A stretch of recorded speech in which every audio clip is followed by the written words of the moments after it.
Orleans Saints fans, I am Todd Graffinini. This is John DeShazer. It is day 4 of the New Orleans Saints training camp report presented by SeatGeek right here on CST. JD, an inside practice, then moved outside, then moved back inside. Thank goodness it was a gully washer outside. Right decision was made. Saints got some great work in today despite the rain. Well, our lips to God's ears, we did not want to be outside because it was a little bit warm, but once the skies opened, the Saints came inside, and I thought extremely quality work. If you really want to narrow it down, you saw some good performances. I know that Taysom Hill and Jameis Winston have both had really good days. But Jameis Winston, I thought, was probably the sharpest we've seen him. It's early in training camp. Let's not make too much of it, but I thought he was about as sharp as we've seen him. Well, JD, the first time this camp that we saw 7-on-7 drill, offense against defense, and Jameis Winston, as you mentioned, continued to shine. No incompletions during that first segment. He has been sharp, as you talked about. Yeah, you can see the talent. The arm is there, and again, you know, he and Taysom Hill, because I thought Taysom Hill had a really good Saturday. Yep. I thought he was a standout on Saturday. Today was Jameis Winston's day to work with the ones, the starters on offense, and I thought it showed. I thought he showed some good chemistry. We've seen the arm strength. Now we're beginning to see the touch and the anticipation that we probably need to see out of him. All right. Well, since we last watched practice back on Saturday, 4 new signees coming to the Saints. All 4 of them participated in practice today. You talk about an indoctrination by fire. There was no waiting around. Yeah, I mean, that's what you sign those guys for. You kick the tires on them when you're working them out. You see what they've got left, and you bring them into practice. And, of course, even though you have 90 guys, you have to get them acclimated as quickly as possible if they're going to be guys who contribute. One of those signees, running back Devontae Freeman, talk about, again, trial by fire. He got in many reps today, JD. And look, he's gassed up, ready to go in his own words. And I know he's excited to be here. You know, I thought he looked pretty bouncy. I know it's the first day of training camp for him, so he probably comes in with fresher legs than most of his teammates. But I thought he looked really bouncy. I thought he looked pretty crisp. And I thought he looked like he understood what was going on. Now, minimal exposure so far, but looked like he knew what was going on. Now, as always, head coach Sean Payton addressing the media post-practice. He talks about the newly acquired Devontae Freeman. It started really with Ty Montgomery. Ty's played running back for us. He's played receiver for us, and we want to focus a little bit more, most of his reps at the receiver position. So we were one light at the running back position. Now, when it comes to Devontae, he's someone we're familiar with, obviously, having played against him for a number of years. He gives you good versatility, both in the run and the pass. And look, I've been a big fan. We've seen him, and so I think it's a good addition for us in the room. I really think there's some versatility he brings, and I'm excited about it. Well, as far as Freeman himself, JD, he used the word surreal. Now, think about it. You're playing against your bitter rival for all those years. Now you're donning the black and gold. It's got to be a unique experience for him. Dude was smiling like it was Christmas Day. I mean, he was happy to be here. And maybe he would have been happy to be anywhere in the NFL. I don't know. But he seemed genuinely like overjoyed to be here. Why would he not be, and not being in the Falcons locker room? Let's hear from Devontae Freeman on being a New Orleans Saint. When I was in Atlanta, this is our biggest rival. You know what I'm saying? And the colors, I love the colors. I've always been a Saints fan. It just sucks because we had to compete against the Saints when I was in Atlanta twice a year. So, and then it was a rival thing, So, but yeah, just to be here, and so many greats come out of here, and just to be under Coach Sean's offense and just be on the team is like, it's a surreal moment. Well, when we return to the New Orleans Saints training camp report right here on CST, it'll be my partner John DeShazer's exclusive interview with Saints center Erik McCoy.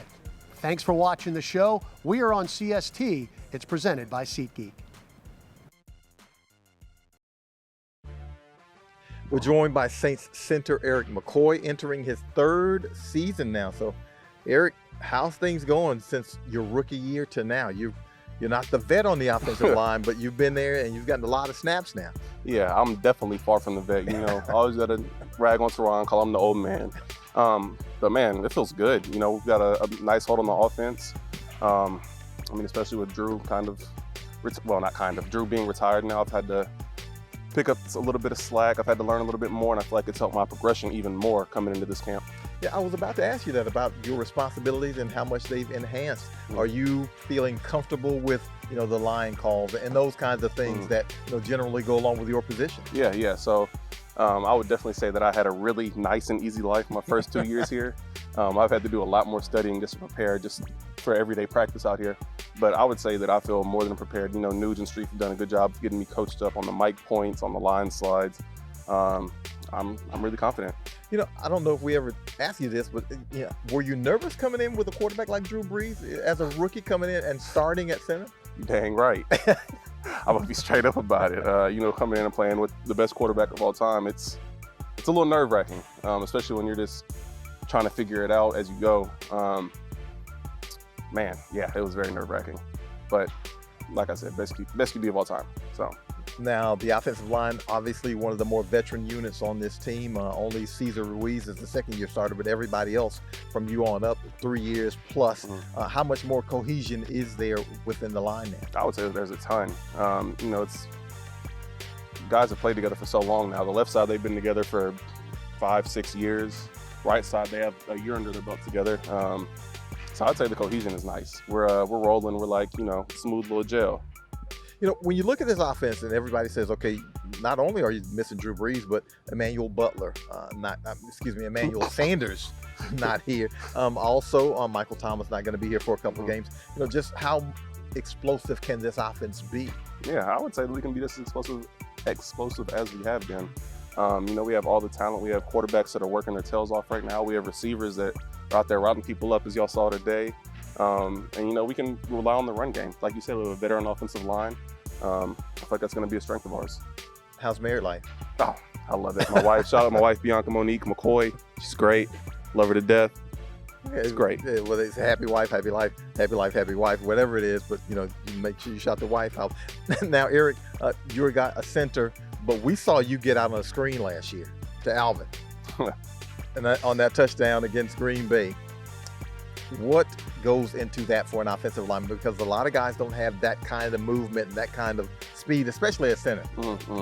Well, believe it or not, it actually wasn't a screen. It was a broken down play that we just kind of figured out. And we know all the type of skill that Alvin has. We know that he's an elusive back that can break tackles. You know, I just saw an opportunity to get out and run. So that's what I did. There wasn't much thought behind it. It's just run and go try to hit something. You know, I don't know how you judge these things, but do you consider yourself to be one of the more athletic offensive linemen, one of the more athletic centers in the league? Oh, gosh. I mean, I'm gonna definitely say I'm the most athletic on the line. It's Ron. But no, I don't really get in those types of debates unless it's with Ron. So, you know, there's a lot of athletic centers in the league, a lot of guys that can move, that can get out in space. I would like to think of myself as kind of up there, but I'm not going to toot my own horn that much. So, well, Erik, how good can you be? What's your ceiling? My ceiling? That's a great question. I can tell you what I want to be, which is probably everybody's thought, is I want to be the best center in the league. It's plain and simple. Well, that's a good question. That's what I'm here for. That's Erik McCoy. That's our one-on-one here for CST for the Saints Training Camp show, and we'll be back in a moment. Final segment of the New Orleans Saints Training Camp Report presented by SeatGeek right here on CST. I'm Todd Graffinini. This is John DeShazer. JD, we've talked a lot of punting on this show in the first 4 practices, but Blake Gilligan, if you recall, last year was put on IR, basically stashed with Thomas Morstead in his final season as a New Orleans Saint. Well, not stashed anymore. He's out there. He's trying to win a job. So far, so good for Blake Gilligan. Well, that's high regard for him, Graf, because, I mean, one, you don't keep 2 punters on the team for the most part. But it was one of those situations where, had there been a preseason last year, the way Blake Gilligan punted, he would not be in New Orleans Saints. I think a team would have taken him, and that's why the Saints were able to stash him on IR and keep him around. They had that high a regard for him, even though they had Thomas Morstead, who is going to be in the Saints Hall of Fame, let's face it. But Blake Gilligan was good enough to where the Saints said, you know what, we got to keep this kid around. Yeah, here are Gilligan's thoughts post-practice after Monday's workout. Coach Payton runs a great organization, and just being around those guys all last year was very valuable for me. Obviously means a lot, but at the end of the day, I got to show up to training camp this year and perform. And that's what I felt like I've done so far and hope to continue to do. Well, JD, tomorrow's practice, one that everybody's been waiting for, full pads. We are going to see some hitting. We're going to see some helmet on helmet. It is going to be a lot of fun at the facility tomorrow. Well, the guys in the trenches like this one the most, the offensive and defensive linemen, because they get an opportunity to gauge, where they really stand. Receivers and DBs, maybe not so much. They don't mind the 7-on-7s, but those big guys need to get in there, start shoving each other around, gauging their strength, trying to basically impose their will on one another. And so they get the best work out of this. Here's head coach Sean Payton on tomorrow's first padded practice. Yeah, so we get to add a few different periods, and if it gets a little bit more physical. We spend so much time coaching how to practice without them, which is a challenge, especially with new players or guys that haven't been accustomed to the tempo maybe. And then it's just, getting used to carrying them and playing with them, because that's how the game plays. Thank you, Coach. That's all the time we have for today's edition of the New Orleans Saints Training Camp Report. We'll be right back at it tomorrow to talk about that padded practice. For John DeShazer, I'm Todd Graffinini. Thanks for watching right here on CST.